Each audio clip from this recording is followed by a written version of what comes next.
This is ISM, Season 2, The Age of Anarchism, Chicago and the American Labor Revolt. Ideas meet power. Prologue, The Board of Thieves, Chicago, April the 28th, 1885. The Chicago Board of Trade building loomed over LaSalle Street. Granite walls, stained glass windows, and a clock tower rising nearly 300 feet into the sky, the tallest structure in the city. Crowds gathered at its base, men in tailcoats and white bow ties, women in silk gowns and hoop skirts. Some had traveled for days by rail to witness the unveiling of this monument to Chicago's economic power. But just a few blocks away, another crowd had formed in Market Square, not to celebrate the Board of Trade, but to condemn it. Thousands gathered in wool trousers and cotton skirts, calico dresses, and thin aprons. They ate and drank, smoked and laughed in the open air, savoring the first warmth of spring. Some came with unions, others with the internationals. Some came simply to sing and dance, but all shared a single purpose: to demand the 8-hour workday. At the front stood familiar figures: Albert and Lucy Parsons, Samuel Fielden, August Spies, Lizzie Holmes. Faces known throughout the city's labor meetings, union halls, and radical presses. At 8 o'clock, Albert Parsons stepped onto the wooden stage and raised his hands, calling the assembly to order. "Tonight," he declared, "we will march on the Board of Thieves." The crowd erupted. From the back, a chant echoed across the square: "Vive la Commune!" Parsons then began to sing, his voice rising in a high, lilting tenor, the opening verses of his Workers' Marseillaise. Parsons then stepped aside and introduced the first speaker. Samuel Fielden made his way to the podium, his broad frame and heavy beard standing in contrast to the slender, clean-cut Parsons. Behind them, 2 flags stirred in the spring air, one red, the other black. Fielden raised a heavy arm to his left.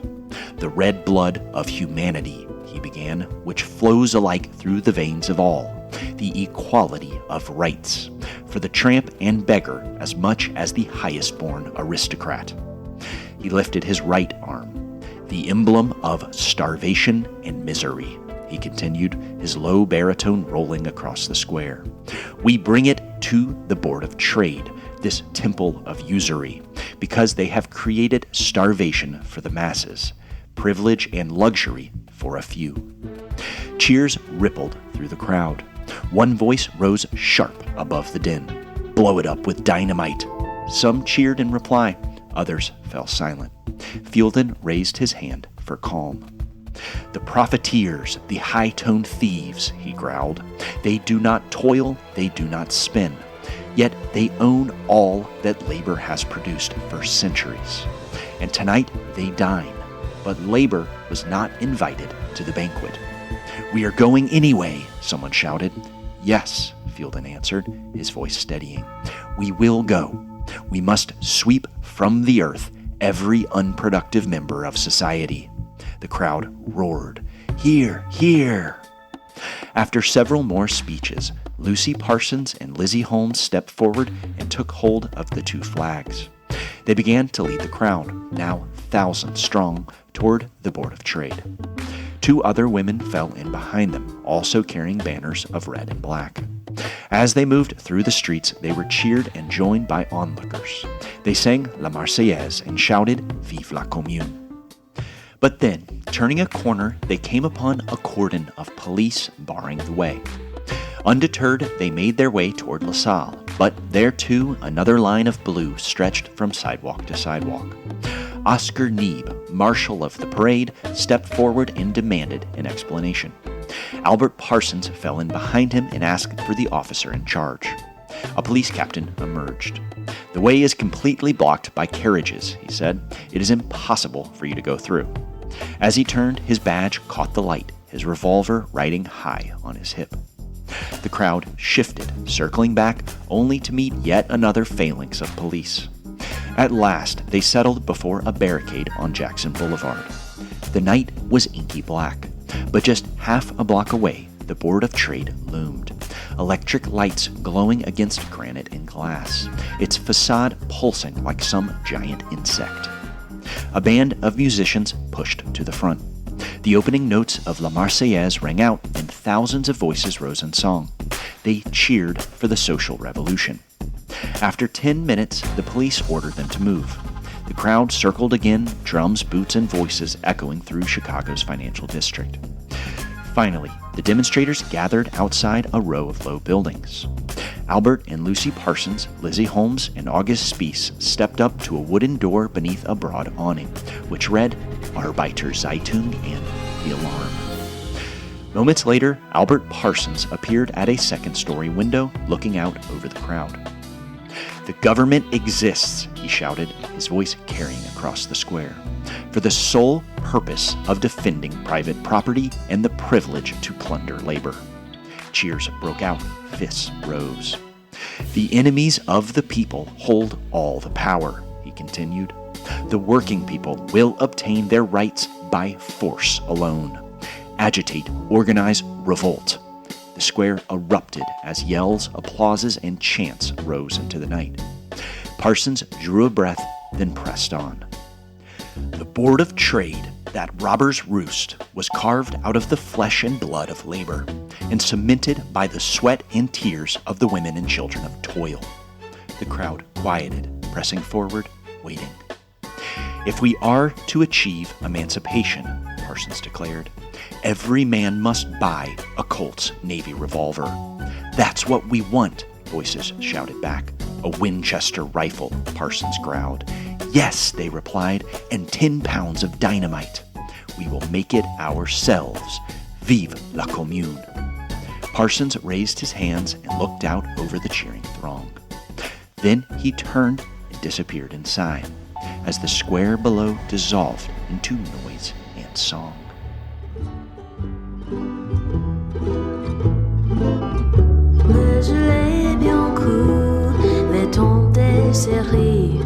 Hi, I'm Matt Payne, and welcome to ISM. This is Chicago 1886, the fight for the 8-hour workday.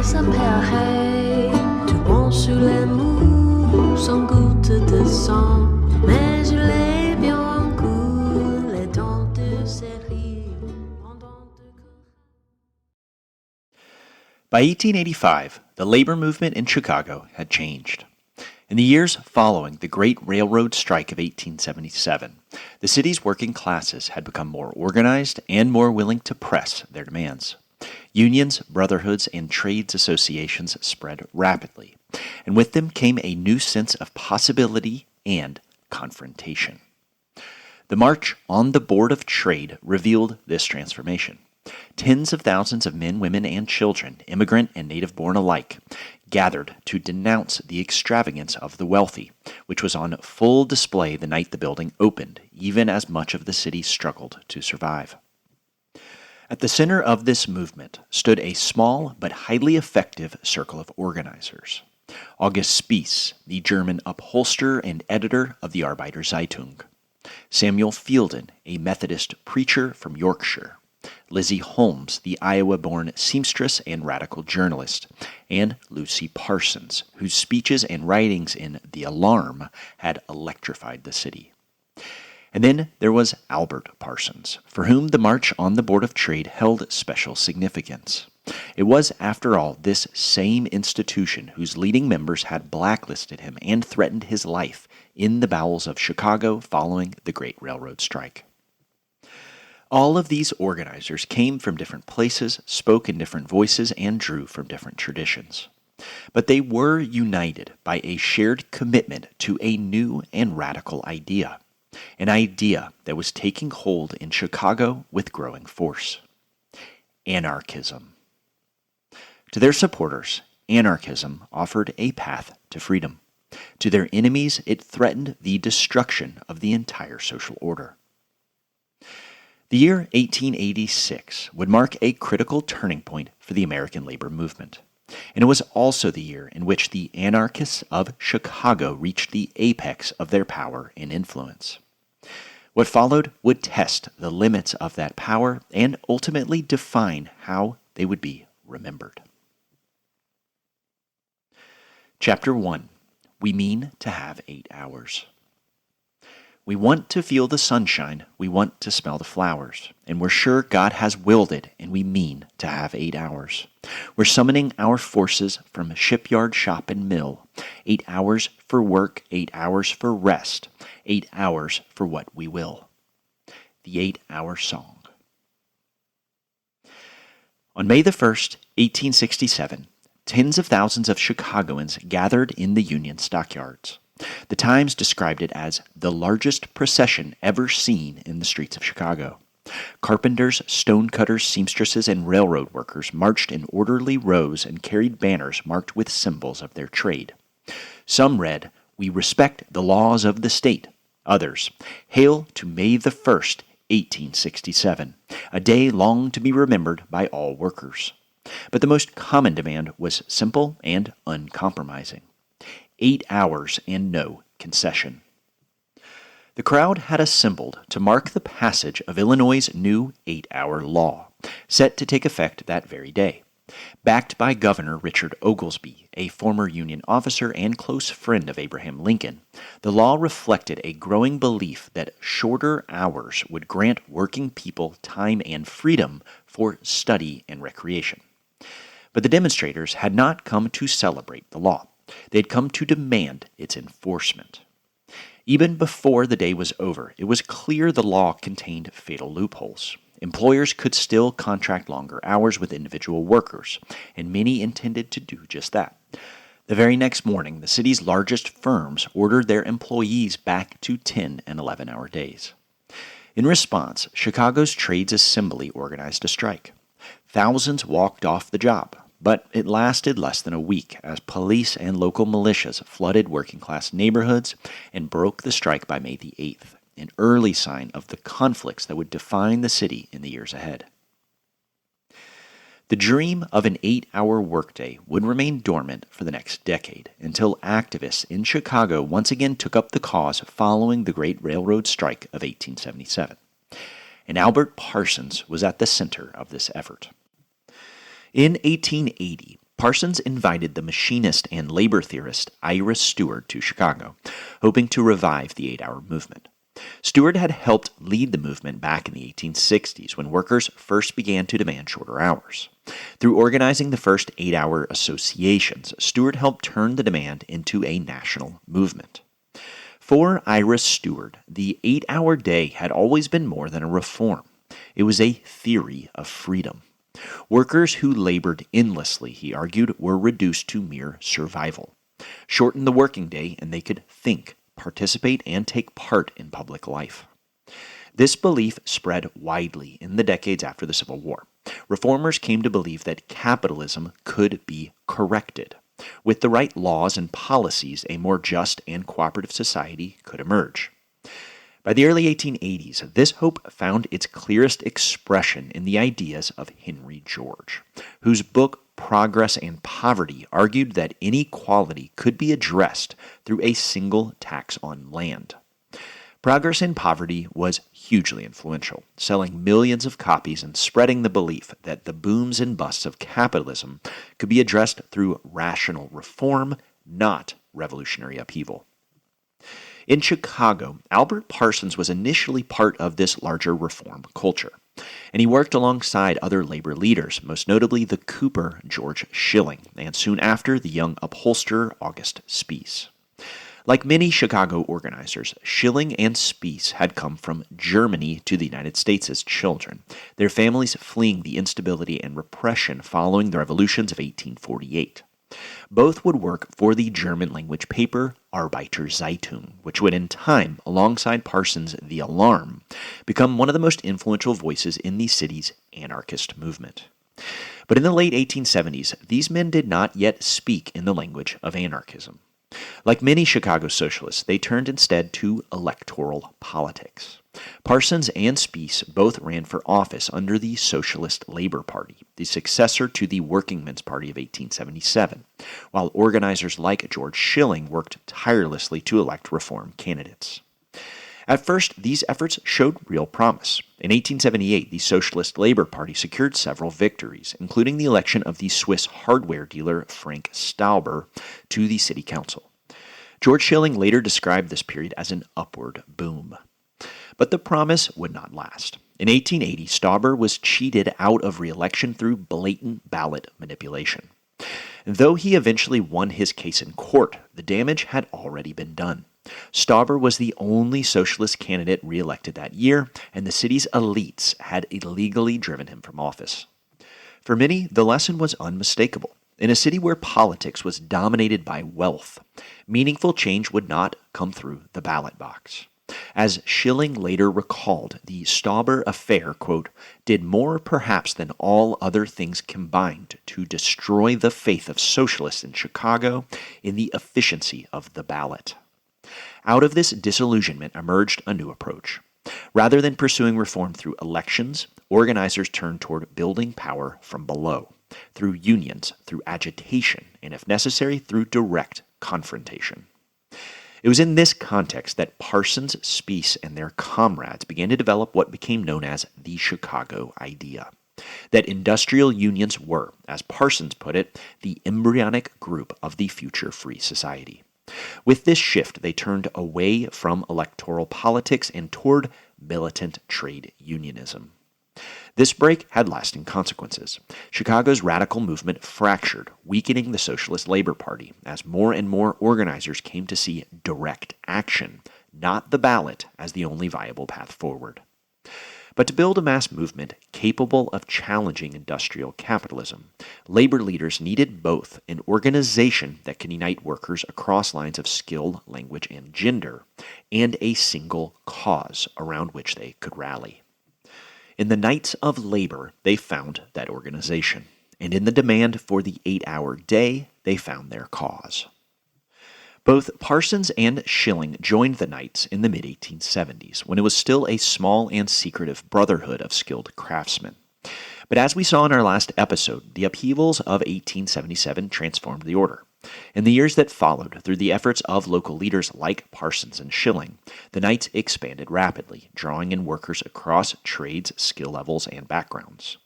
As they grew, the national leadership of the Knights remained cautious, favoring gradual reform and often discouraging strikes. But at the local level, a more aggressive spirit would take hold. Parsons, in particular, became one of the Knights' most well-known advocates, and he urged workers not only to strike, but to arm and defend themselves if necessary. And it was during this time that Parsons began to diverge with George Schilling. Because while Parsons lost faith in electoral reform, Schilling continued to believe the 8-hour day could resolve the capitalist system's contradictions. The idea was that the shorter day would reduce unemployment, increase leisure time, create a new class of consumers, and ultimately restore balance to economic life. In the early 1880s, as another depression gripped the country, this belief gained new traction. Across the United States, more and more workers came to see the 8-hour day as a possible solution to the recurring economic crises that had come to define the industrial economy. So the movement grew alongside the Knights of Labor. Amid this momentum, George Schilling helped form an 8-hour association within Chicago's Trades and Labor Assembly in 1884. That same year, the group issued a bold call that the 8-hour day be implemented on May the 1st, 1886. At the time, it was little more than a declaration, a distant date that was uncertain and remote. But over the next 2 years, the movement grew stronger, more organized, and more confident. And as May the 1st drew closer, what had once seemed aspirational began to feel inevitable. But in Chicago, this movement would take on a more radical character. Many labor leaders, notably August Spies, initially viewed the 8-hour day as a limited reform. But Albert Parsons would eventually bring them on board. And when they joined, these radical organizers brought with them a sharper and more confrontational energy, pushing beyond reform towards something more ambitious. And so, this proposal for a shorter workday would transform into a commitment to carry out mass coordinated action. And at the center of that transformation stood Parsons and Spies, who were now advancing a new and radical program: anarchism. Chapter 2: The Anarchists of Chicago. Anarchy is perfect liberty, is absolute freedom of the individual. Anarchy has no schemes, no programs. Anarchy would strike from humanity every chain that binds it and say to mankind, "Go forth, you are free. Have all, enjoy all." The Autobiography of Albert R. Parsons. Interlude: A Sunday in Ogden's Grove, Chicago, March 1885. It was a Sunday in Ogden's Grove. Spring sunlight filtered through the budding branches overhead, dappling the grass below with small, rippling circles. Wooden tables were scattered across the lawn. Women sat in black chairs with children on their laps. Nearby, men gathered in small circles, smoking, laughing, debating, and arguing. At the front of the grove, a small stage had been set up for a brass band. Long tables held barrels of beer, sausages, onion pies, and pretzels. Couples danced and sang as the band played polkas. A barker called out beside a Wheel of Fortune game, "5 balls for a dime and a 10-cent cigar every time you knock his head off." At one of the larger tables near the stage sat a group who stood out in the crowd, English speaking in a sea of German. Lizzie and William Holmes, Lucy and Albert Parsons, laughing and drinking as they passed out newspapers to curious families, copies of The Alarm. Lucy, speaking to a small group of young seamstresses, looked up and smiled. A young German man stepped forward, dark curls falling over a thick mustache, a mug of pale beer in hand. August Spies, editor of the Arbeiter Zeitung, whose words carried through the city's German working-class neighborhoods each week, gave a shallow bow and returned her smile. To his left stood a bespectacled man with a sallow jaw and heavy beard, Michael Schwab. To his right, a well-dressed figure with a trimmed goatee, Oscar Neebe. Together, they moved easily through the crowd, handing out copies of the Arbeiter Zeitung from table to table. "I think they saw us today, Lucy," Spies said, laughing. "There must have been 2,000 of us." "I think we've got them trembling now," Lucy replied wryly. A group of women walked up the stairs to the front of the stage carrying banners from the day's demonstration. At the center, they hung a large Stars and Stripes, flanked by red flags to the left and black flags to the right. Across the stage, banners stretched from post to post. They read, "Poverty is a crime. Millions labor for the benefit of a few. Government is for slaves. Free men govern themselves." At the front, 2 flags read, "Anarchy" and "Working Men of the World, Unite." As the band finished its tune, dancers clapped and cheered. August Spies made his way to the stage and raised his mug. Lucy and Albert stood arm in arm, watching from below. "3 cheers for the social revolution," Spies called, grinning. "Today we remember the Commune of Paris, the only true workers' government." Glasses rose. He drank, then stepped forward. The noise softened. "Vive la Commune," he said melodically, "the cry that terrifies kings, priests, capitalists, and tyrants." The crowd answered him. "Vive la Commune, the condemnation of the state, which in all its forms serves only to oppress the many for the benefit of the few." His voice now carried across the grove, steady and insistent. At the back of the lawn, a group of well-dressed churchgoers had gathered, pausing at the edge of the crowd, watching the spectacle curiously in silence. Spies then finished. "Vive la Commune, the demand to abolish poverty and hunger, to shelter the homeless, to restore dignity and joy to millions. Vive la Commune, the cry for a free community in a free society." Cheers broke out again, and the band struck up La Marseillaise. Voices rose together as song, laughter, and applause echoed beneath the trees, spilling out into the streets beyond. At the back of the lawn, the churchgoers lingered for a moment, their curiosity hardened into alarm. Then they turned and hurried on.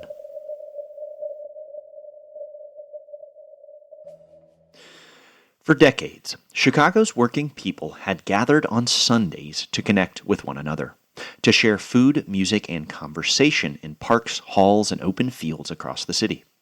In the immigrant neighborhoods of the North and West Sides, thousands of Germans, Czechs, and Irish attended mass picnics, pageants, concerts, and parades. And these were not isolated gatherings within small ethnic enclaves. By 1890, roughly 40% of the city's population was foreign-born, nearly 80% when including the children of immigrants. Germans alone made up roughly one-fifth of the population. These public events were central to Chicago's identity. In the early 1880s, the gatherings began to take on a new character. What had once been primarily social became increasingly political. Socialist organizers put together picnics and parades that drew thousands of families to celebrate community and to assert their presence and their power as working people. And perhaps no gatherings drew more attention from both participants and the press than those organized by the International Working People's Association, the IWPA, and the affiliated Central Labor Union, CLU. At the center of both of these organizations stood a small cohort of highly dedicated organizers who, by the end of 1884, had begun describing themselves as anarchists. Throughout 1885, anarchists organized ever-growing mass meetings, picnics, and demonstrations that would emerge as one of Chicago's most captivating and divisive spectacles, terrifying elites and giving hope to working people. In time, their gatherings would become a ritual in the city, offering a festive space for discussion, debate, and education. Throughout the year, they celebrated Mayfest and Oktoberfest with beer, food, and song. They also reimagined national holidays such as the 4th of July and Thanksgiving, flying the American stars and stripes next to red and black flags. And in between, Sunday after Sunday, thousands gathered in places like Ogden's Grove, where working-class families came together in what had become a defining feature of life in the city. Consistently, one of the largest and most important events on the calendar was the annual commemoration of the Paris Commune. In 1885, the German celebration had grown too large for a single venue, requiring multiple Turner Halls.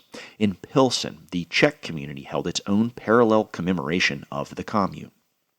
For the anarchists of Chicago, the Commune was both the greatest experiment in working-class democracy and a harbinger of a coming social upheaval, one they believed they were helping to prepare. As August Spies once put it, quote, "We are the birds of the coming storm, the prophets of the revolution." For the anarchists, these gatherings were more than celebrations. They were rehearsals. Parades, picnics, demonstrations, and mass meetings became spaces where workers could see their collective strength and where they could learn, organize, and begin to imagine acting together. Many believed that a confrontation between labor and capital was inevitable, and that when it came, workers would have to be ready. Having lost faith in electoral reform, they no longer looked to the ballot box for change. Instead, they turned to one another and sought to build power outside of formal politics, preparing workers to act for themselves.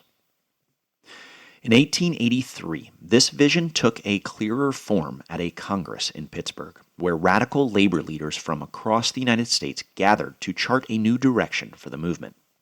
Out of that meeting came what became known as the Pittsburgh Manifesto, a declaration that rejected the authority of the state and called for a society organized by workers themselves. Both August Spies and Albert Parsons were involved in shaping this new direction. In Pittsburgh, these organizers also aligned themselves with the International Working People's Association, the IWPA, a loose federation of anarchist groups often referred to as the Black International. Formed in the years after the Paris Commune, the IWPA brought together radicals from Europe and the United States who shared a common rejection of political reform in favor of direct action. In much of Europe, the IWPA remained small and fragmented, shaped by exile and repression. But in Chicago, it would find a different kind of footing, taking root within a rapidly growing labor movement and becoming a visible force in the city's political life. The Internationals, as they were often called, engaged in relentless agitation. Through the efforts of organizers like Parsons and Spies, their ranks grew steadily. By the end of 1885, they counted several thousand sympathizers and nearly 1,000 core members, drawn from the working-class neighborhoods across the city, from the German North Side to Bohemian Pilsen to Irish Bridgeport. And their ideas spread quickly through print, as many of the most active among the anarchists were editors and writers connected to the Socialistic Publishing Company, whose two principal newspapers, The Alarm, published in English, and the Arbeiter Zeitung in German, circulated widely through the city's working-class neighborhoods. In the early 1880s, the Arbeiter Zeitung came under the direction of a group of German radicals. Among them were Michael Schwab, Oscar Neebe, and most prominently, August Spies. By 1884, with August Spies as editor, the Arbeiter Zeitung had a circulation of roughly 20,000. The Alarm, edited by Albert and Lucy Parsons, published a wide range of radical thought, from Marx and Engels to Bakunin and Proudhon. The Arbeiter Zeitung and the Alarm did more than simply report and theorize. They organized. They circulated speeches, essays, and thousands of copies of the Pittsburgh Manifesto in multiple languages, helping to bind together a diverse and multilingual movement. Many of the IWPA's members were drawn from the Central Labor Union, a militant trade organization that had grown rapidly since its founding in 1884. Within a year, the CLU claimed roughly 20,000 members. The CLU itself had emerged in opposition to the city's Trades and Labor Assembly. Led largely by skilled English-speaking craftsmen, the Trades Assembly emphasized cautious incremental reform and often maintained cooperative relationships with employers. To many unskilled and immigrant workers, mostly German, Czech, and Irish, this approach felt exclusionary. They derided the Assembly's leadership as an aristocracy of labor, more interested in preserving their status than advancing the cause of workers as a whole. The Central Labor Union offered an alternative. With a broader and more diverse membership, it combined the inclusive ideals of the Knights of Labor with the more confrontational spirit of the Internationals. Within this growing movement, anarchist organizers came to wield disproportionate influence, most especially August Spies, Lucy and Albert Parsons, Michael Schwab, Oscar Neebe, and William and Lizzie Holmes. Many held positions in both the IWPA and the Central Labor Union, making them crucial links between the city's militant unions and the wider radical movements in the United States and beyond. They organized demonstrations, picnics, public debates, parades, and celebrations. Thousands gathered in places like Ogden's Grove, the Turner Halls, and along the lakefront to hear them speak. And across these spaces, their message was consistent. They called it anarchism. But what did anarchism mean in Chicago? First and foremost, as labor organizers, the anarchists of Chicago were rarely concerned with developing a single unified doctrine. Their anarchism was something forged in struggle, shaped less by abstract theory than by the daily realities of work, poverty, and resistance. So they drew freely from a range of traditions. From European anarchists such as Proudhon and Kropotkin, they embraced ideas of worker self-management, mutual aid, and dignity. They also absorbed the more incendiary language of insurrection associated with figures like Mikhail Bakunin and Johann Most. And then, unlike many European anarchists, they did not reject Marx. From Karl Marx, they took the importance of building a mass movement of class-conscious workers. August Spies himself acknowledged Marx's influence, describing how Marx revealed economic forces as, quote, the lever that moves all social phenomena.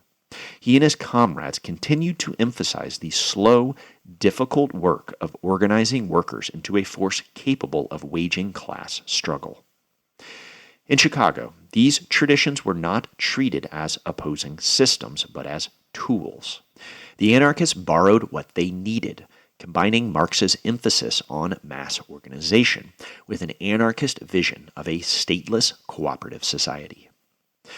They also looked to American traditions, to Thomas Jefferson's insistence on the right to resist unjust authority, to the revolutionary language of Thomas Paine and Patrick Henry, and to the moral intensity of John Brown. And even though most were free thinkers or openly atheist, some even drew on biblical language to connect with often religious workers and to frame their struggle as a coming reckoning in which the powerful would be cast down and the poor lifted up. But in the end, these influences mattered less than what they made of them.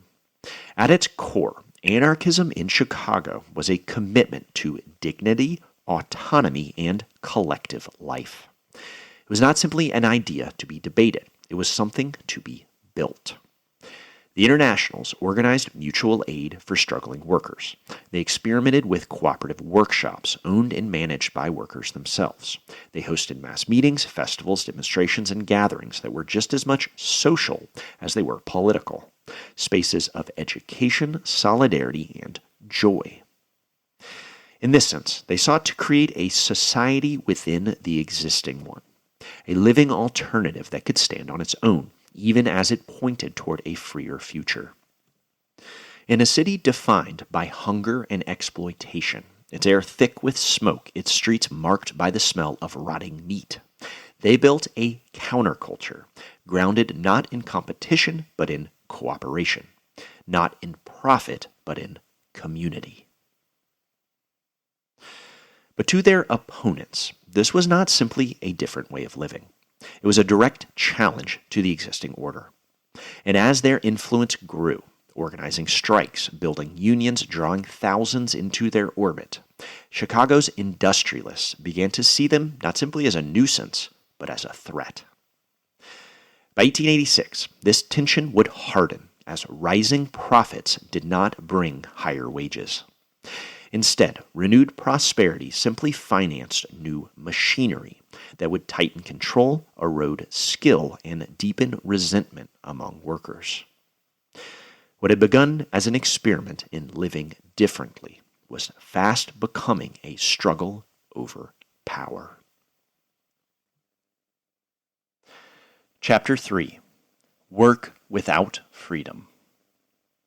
We don't fight machinery. It is only the manner and methods of employing machinery that we object to. That is all. It is the manipulation of these things in the interests of a few. It is the monopolization of machinery that we object to. Albert Parsons, 1886. We have lost sight of the pleasure of work. The Alarm, November 1884. Interlude. Locked Out. Chicago, February 1886. A hard frost blanketed Chicago's southwest side as the sun rose over the McCormick Reaper Works. The factory loomed above the surrounding streets, its long brick walls lined with rows of windows, enclosing a central yard like an enormous prison. A group of iron molders walked down the black road and approached the gate, bundled in wool caps and heavy aprons, their boots crunching over frozen ground. These were skilled men, craftsmen who had spent years shaping molten iron by hand, proud of the precision and strength their work required. But as they neared the yard, something felt off. No smoke drifted from the stacks. No machines clattered within. The usual roar of the works, iron striking iron, belts turning, foremen shouting, was gone. Only silence. Above them, the sky was clear. The sun warmed their faces. Birds moved through the yard where the air was usually thick with smog and dust. The doors were locked. Cyrus McCormick Jr. had shut them out. The machines were still inside, but the men who knew how to use them were not. A line had been drawn. More began to arrive for the day's shift. Blacksmiths, pattern makers, machinists, day laborers, and machine operators. They had hoped the Central Labor Union and the Knights of Labor might protect them. Their demands were not radical.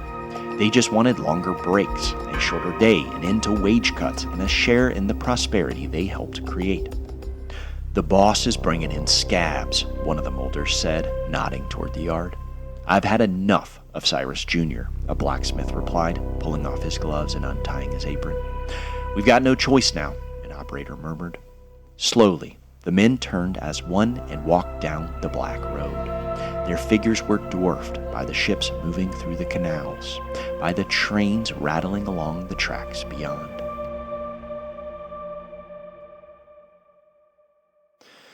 The McCormick Reaper, first patented by Cyrus McCormick in 1834, transformed American agriculture. Using a horse-drawn blade and reel system, it allowed a single farmer to harvest many times more grain than traditional hand tools. The machine helped make McCormick one of the wealthiest industrialists in the country, and by the Civil War, his company had become the nation's leading manufacturer of farm equipment. In 1847, McCormick moved production to Chicago's South Side, joining a growing class of industrialists who helped turn the city into a center of manufacturing. By the 1880s, the McCormick Reaper Works had grown into one of the largest factories in the city, a sprawling complex of brick buildings, machines, and workshops. Under the elder McCormick, relations between management and labor had been relatively stable. Skilled ironworkers were paid well, and while disputes were common, workers' demands were often heard and negotiated. But that balance began to break down in 1880 when control of the company passed to his grandson, Cyrus McCormick Jr. Trained in mathematics and economics at Princeton, the younger McCormick approached the factory not as a community of workers, but as a system to be measured and optimized. With the help of accountants, he calculated production costs in detail and concluded that wages were too high. From that point on, the relationship between labor and management shifted, becoming increasingly confrontational. For the workers inside the plant, the change was immediately felt. Their skill now mattered less than the pace of the machines. Their judgment was replaced by supervision. Their labor was no longer their own. By 1882, union molders petitioned for a raise, only to be warned by management that they were on a, quote, suicidal course. As the union continued to grow, McCormick's managers responded by investing in new labor-saving machinery, designed to reduce their dependence on skilled workers and eventually to replace the union molders altogether. And so began a long and bitter struggle, one that would soon spill beyond the factory gates and into the streets of Chicago. Because Cyrus McCormick Jr. was not alone in his effort to replace skilled workers. Between roughly 1879 to 1884, manufacturers across Chicago invested millions of dollars in new machinery aimed at increasing efficiency and lowering labor costs. Long-established trades that had once offered stable, dependable work were suddenly disrupted. In meat packing, small butchers were driven out or forced into disassembly lines. In cooperages, machines depressed wages and stripped barrel making of its craft. In construction, standardized parts allowed green hands to install windows and doors at low piece rate wages, undermining skilled carpenters and woodworkers. Even in the cigar trade, machines enabled employers to hire teenagers at a fraction of the cost of experienced workers. So, across the city, the meaning of work was changing. For skilled craftsmen in particular, the impact was profound. Work had once been a source of pride, grounded in skill, autonomy, and tradition. Now it was increasingly fragmented, supervised, and stripped of its independence. In this sense, labor-saving machinery did more than depress wages or increase unemployment. It threatened an entire way of life. Worse still, the growing division of labor pitted workers against one another, intensifying competition and eroding solidarity. German immigrants who were concentrated in trades like woodworking, cigar making, and brewing were hit especially hard. In response, the Arbeiter Zeitung published article after article describing how workers were being reduced to mere appendages of the machine, while profit-driven employers used new technologies to tighten their control. Through its pages and through the speeches of men like August Spies, German-speaking workers who were often naturalized citizens, having lived in the U.S. for 5 to 10 years, became the largest constituency within the IWPA. What this reveals is that these workers were not just importing radical ideas from Europe. They were being radicalized in Chicago itself. Most of all, the message of the Internationals and the Central Labor Union found a growing audience because it gave voice to what workers were already experiencing. What they felt in the workshop gave new force to what they heard in the meetings, so their ranks continued to grow. By the end of 1885, the movement had spread well beyond Chicago's German-speaking neighborhoods. Lucy and Albert Parsons, alongside Lizzie and William Holmes, worked tirelessly to build what became known as the American group of the IWPA. Lizzie Holmes organized mass meetings, often closing them at the piano, leading workers in song. Her husband, William Holmes, chaired debates and helped give structure to the growing organization. Lucy Parsons emerged as one of the movement's most powerful speakers, and together with Albert, gained a reputation for directly confronting the city's industrial elite. And they were joined by Samuel Fielden, a stone hauler from Lancashire, who had once preached at Methodist revival meetings. Drawing on that background, Fielden became one of the movement's most compelling voices, bridging religious language with radical politics. These figures became notorious in the Chicago press. Lucy and Albert Parsons drew particular attention, as the image of a suave Texan with the airs of a gentleman standing beside a well-dressed black mother, often speaking with her children at her side, cut against the dehumanizing caricature of anarchists as a dangerous foreign element. But this notoriety only increased their appeal among workers who admired their willingness to challenge the powerful. What the press condemned as dangerous, working people recognized as courageous. By 1886, the anarchists were no longer a French presence in Chicago. They were a visible and growing force within the city's labor movement, and their influence was beginning to spread beyond the city itself. At the same time the anarchists were gaining strength in Chicago, workers across the nation were flooding into the resurgent 8-hour movement. For many, the causes for joining both movements were the same: stagnant wages, mechanization, and the steady erosion of dignity at work.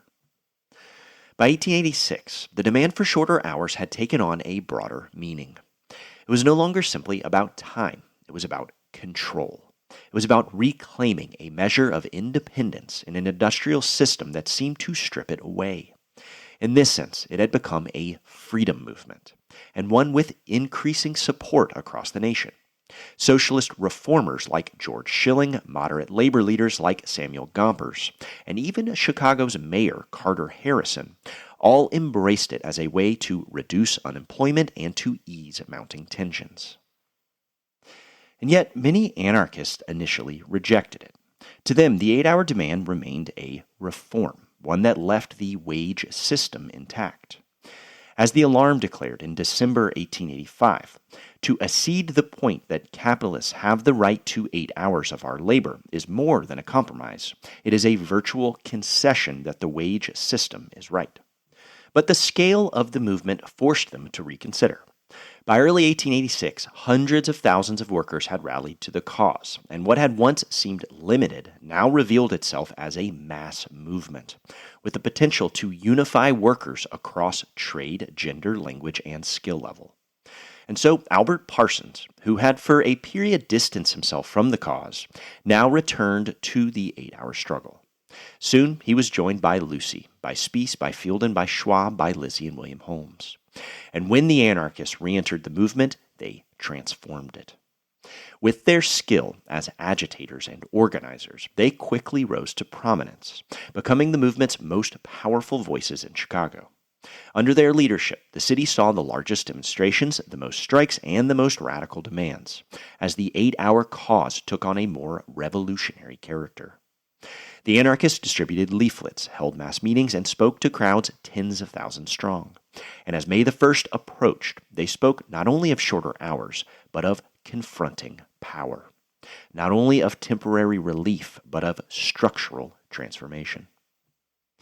And so, in Chicago, the 8-hour movement would not remain a mere campaign for reform.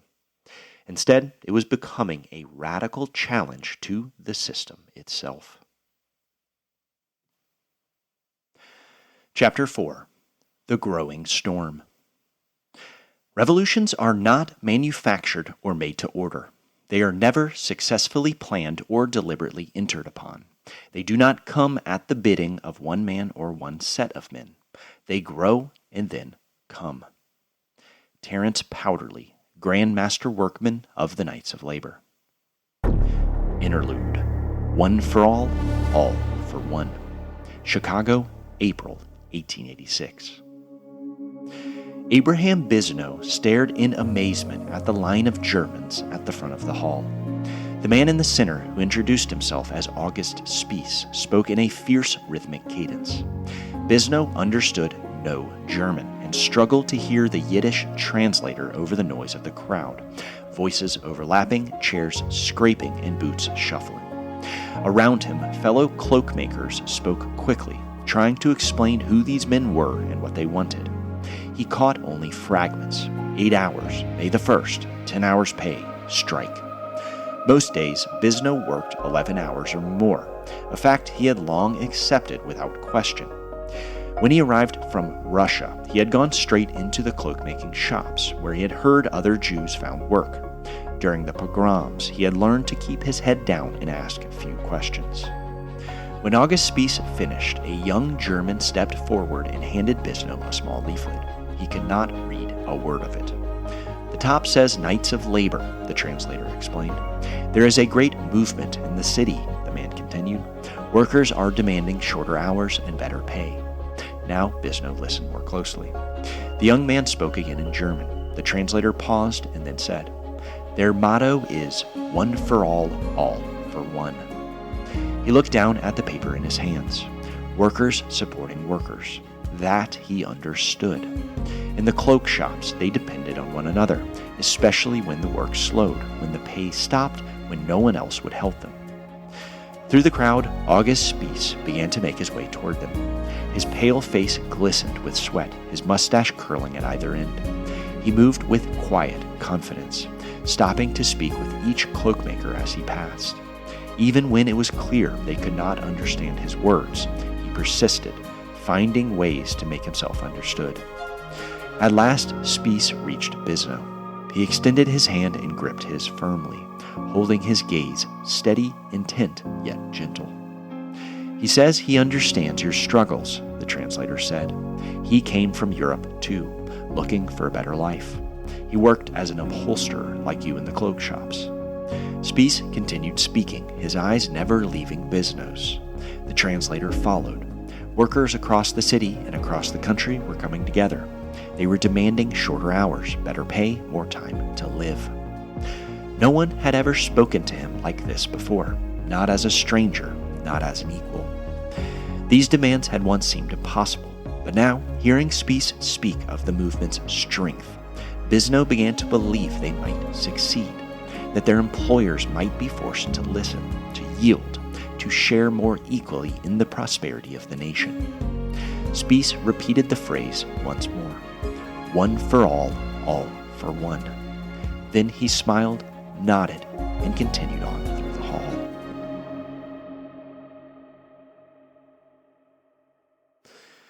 In the opening months of 1886, a sense of anticipation spread through the working classes of Chicago and across the country. The Knights of Labor were growing rapidly as workers flocked to a movement that promised to confront stagnant wages, worsening conditions, and the dislocations of mechanization. That growth accelerated dramatically in March, when news spread along the telegraph wires that the Knights had once again confronted the railroad baron Jay Gould. One of the richest and most powerful men in the country, Gould had become a symbol of corporate power and a frequent target of organized labor. The conflict had been building for years. In 1883, telegraph operators organized under the Knights and struck after Gould's managers refused to negotiate.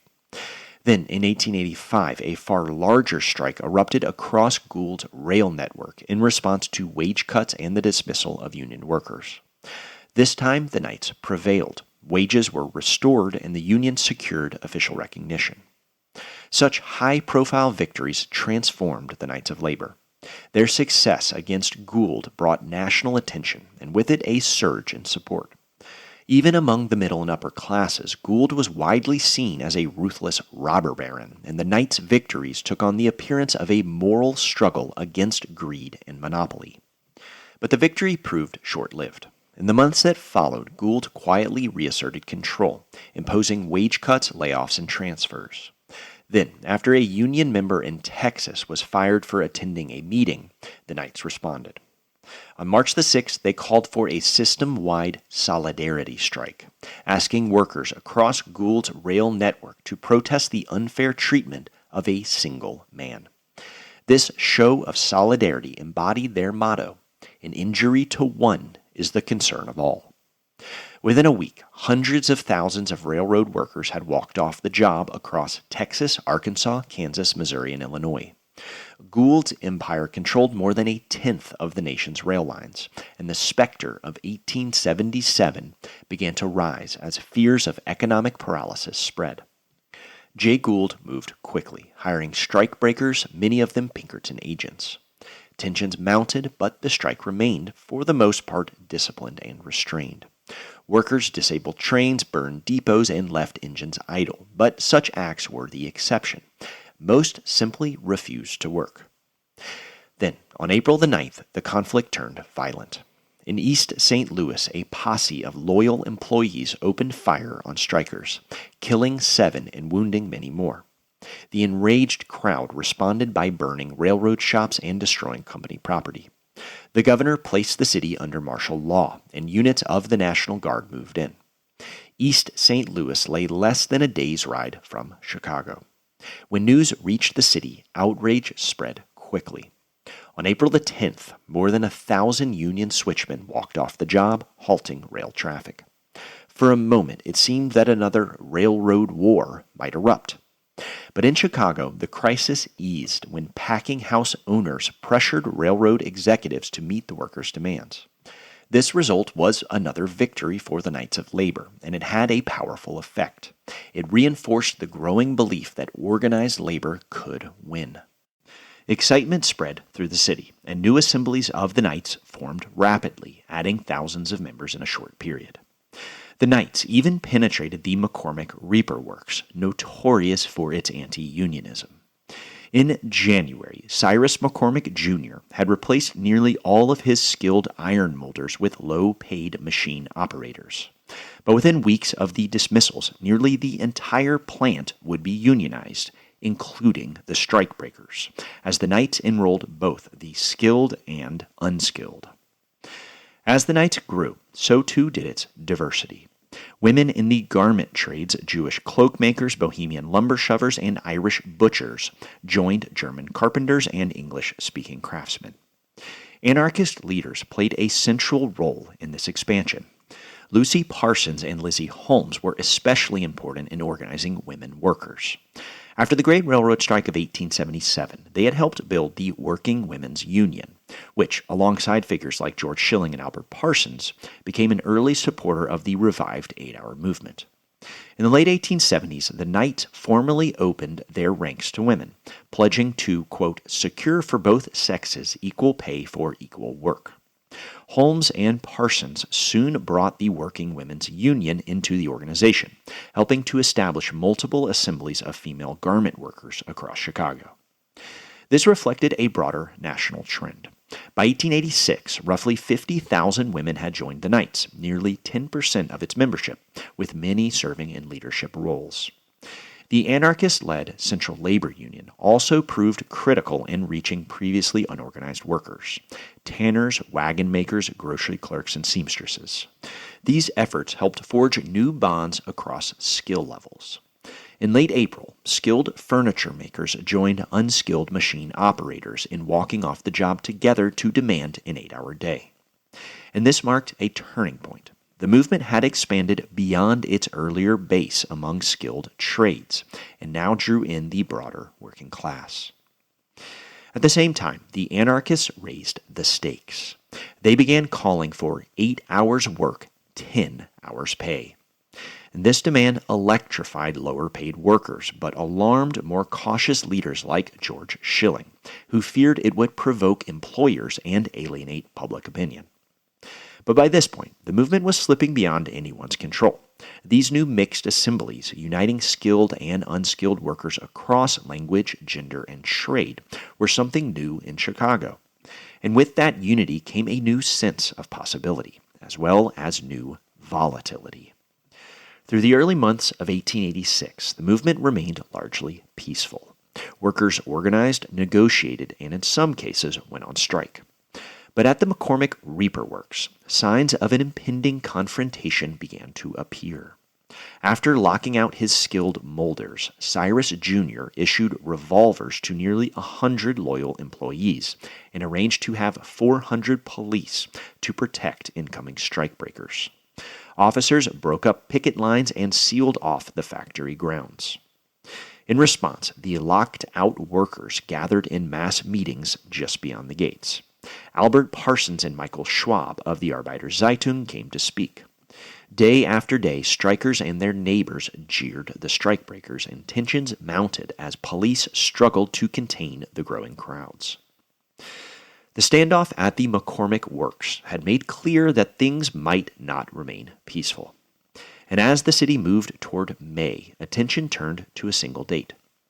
2 years earlier, George Schilling and the 8-Hour Association had called for coordinated action on May the 1st. At the time, it had seemed distant, almost symbolic. But now it felt immediate and attainable. Across Chicago, assemblies began to prepare. And just beyond the gates of the McCormick Works, the first clashes were already taking shape. Saturday, May the 1st, was coming. Chapter 5. The First May Day. When the 1st of May came, why, I have never seen such a strike.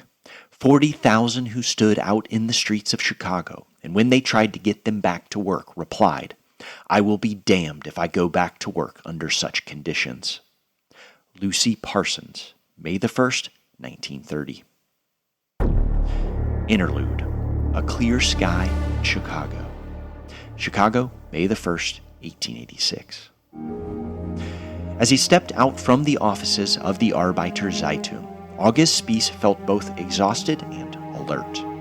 He had worked late into the night on the Saturday edition. He had spent weeks now moving from meeting to meeting, speaking, organizing, handing out leaflets. Now the day had arrived. He felt a flicker of uncertainty. The crowds had listened, they had cheered, but would they follow? He glanced down at the paper in his hands. The headline read, "The die is cast. The 1st of May, whose significance will be understood only in years to come, is here." He dropped a bundle at a nearby newsstand. The Chicago Tribune was already out. He smiled slightly. Even the businessman's newspaper recognized the moment. "The great day is here," it read. "Loud cry heard from working men all over the land." The sun rose over Chicago's north side, and then he noticed something was off. It took him a moment, but then he realized. He saw no smoke. He heard no sound of steam, no rumble of machinery, no smell of rotting meat. The city had gone quiet.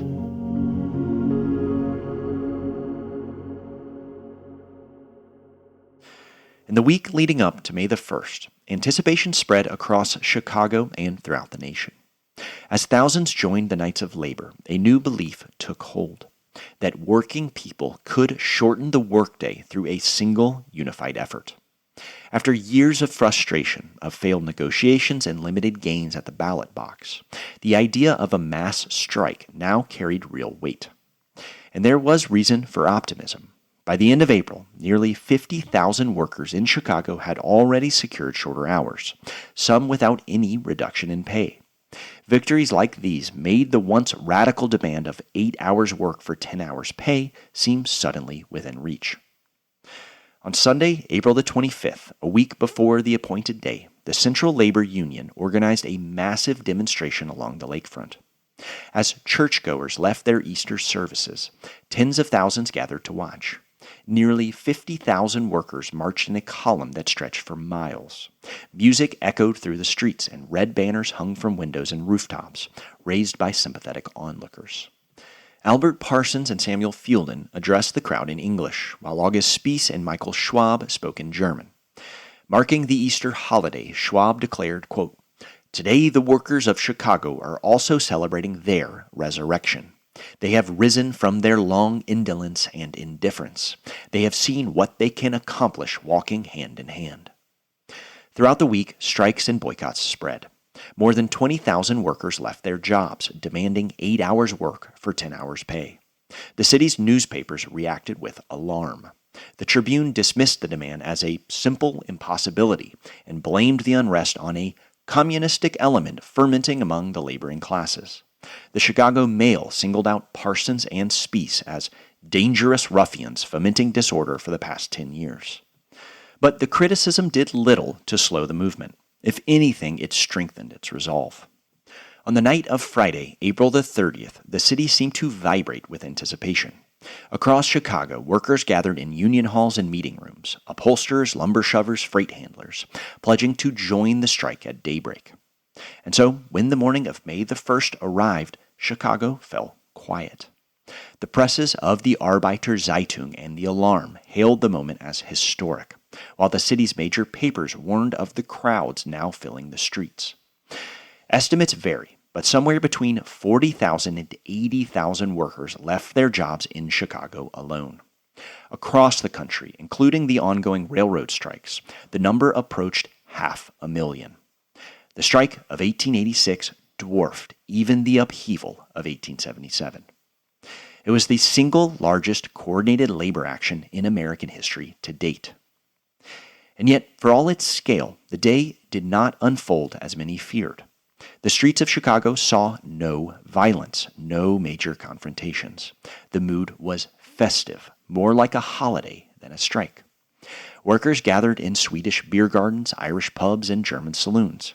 They danced polkas and waltzes, drank beer and whiskey, and smoked cigars. Many boycotted sweatshops and instead bought from shops that had already agreed to the 8-hour day. Across the city, workers pressed their demands. Dry goods clerks called for shorter hours and Sunday closures. Brewers asked for longer breaks to preserve the simple ritual of stepping away, gathering, and talking. In some shops, employers relented. Packing houses and metalworks agreed to shorter hours, even profit sharing. In those places, workers returned to their posts, cheering, believing that something had finally changed. That evening, anarchist leaders gathered in halls across the West Side to celebrate what they called Emancipation Day. The English-speaking Knights of Labor held an 8-hour ball where thousands danced, listened to speeches, and marked the occasion as something historic. As the sun set on May the 1st, many working people believed their demands would be heard. They had acted together, they had shown their strength, and they had done so peacefully. For a moment, this seemed like enough. But while workers celebrated, the city's industrialists were already calculating their response. The millionaire merchant Marshall Field fumed as his stores stood closed. George Pullman watched anxiously from his model industrial town. And at the McCormick Reaper Works, the conflict remained unresolved. Along the Black Road, the locked-out molders who had held out for months grew restless as the city around them pulsed with hope. On the afternoon of May the 3rd, August Spies addressed a crowd of Czech lumber shovers, urging them to remain on strike. As he spoke, the factory bell at the McCormick Works rang in the distance, signaling the end of the workday for the strikebreakers inside. Then, from beyond the yards, he saw a crowd begin to move. The strike had begun, but the struggle was not over. Join me next time as we return to Chicago, 1886, for the Haymarket Affair.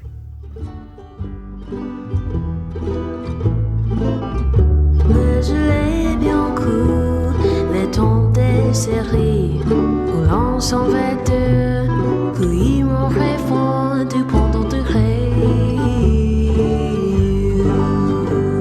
Cerise d'Hermont, et rose pareille, voulais mou, sans goutte de sang, mais je l'ai bien cool, les dents de série.